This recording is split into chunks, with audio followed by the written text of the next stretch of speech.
আসসালামু আলাইকুম এভরিওয়ান। আজকে আমি আপনাদেরকে এমন একটা রেসিপি বানিয়ে দেখাবো যা আপনারা জীবনেও কোনোদিন খান নাই। এই তেলের মধ্যে এলাচ, দারচিনি আর তেজপাতা দিয়ে দিলাম। এইবার এখানে বাটা মশলা দিয়ে দিচ্ছি। বাটা মশলার ভিতরে ছিল আদা, রসুন, পেঁয়াজ, জিরা। এইগুলো এখন ভালো করে একটু নেড়ে চেড়ে দিচ্ছে। এইবার এর মধ্যে দিয়ে দিচ্ছি এমন একটা মশলা যা দিলে রান্নার স্বাদ দ্বিগুণ বেড়ে যায়। দিলাম রাঁধুনি রেডিমিক্স মাংসের মশলা। এরবার নাড়িয়ে সাইড একটু ঢেকে দিলাম। এবার দেখতেই পাচ্ছেন কষানো হয়ে গেছে মশলাটা। এইবার এর মধ্যে দিয়ে দিচ্ছি মোরগের মাংস। এই মাংসটা আমি আগে থেকেই লবণ, হলুদ, মরিচ দিয়ে ম্যারিনেট করে রেখে দিছিলাম। এখন এটাকে নেড়ে চেড়ে সুন্দর করে নেড়ে দিলাম। এরপর একটু পানি দিয়ে আবার নেড়ে চেড়ে দিচ্ছি। ঢাকনাটা তুলেই দিয়ে দিচ্ছি আলু। আলুটাকে এখন মাংসের সাথে খুব ভালো করে মিশিয়ে নিচ্ছি যাতে তাড়াতাড়ি সেদ্ধ হয়ে যায়। আবার একটু পানি দিয়ে ঢেকে দিলাম।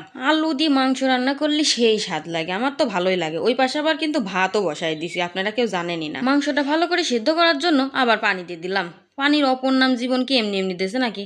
এর ভিতরে দিয়ে দিলাম এলাচ আর জিরা মশলা, এক কথায় গরম মশলা। এখন একটু লবণ চেখে দেখতেছি ঠিক হয়েছে নাকি। তো ঠিক হয় নাই বলে আবার একটু লবণ দিয়ে দিলাম। এখন আবার একটু নেড়ে চেড়ে দিয়ে ঢাকনা দিয়ে 5 মিনিটের জন্য ঢেকে রাখলাম। এখন কিন্তু চুলা বন্ধ করে রাখছি। এবার দেখতেই পাচ্ছেন এখন তো খাবো, খিদে লাগেছে, সেই খিদে লাগেছে। তাই এখন বাটিতে তুলে নিলাম। এখন এগুলো আমরা খাবো।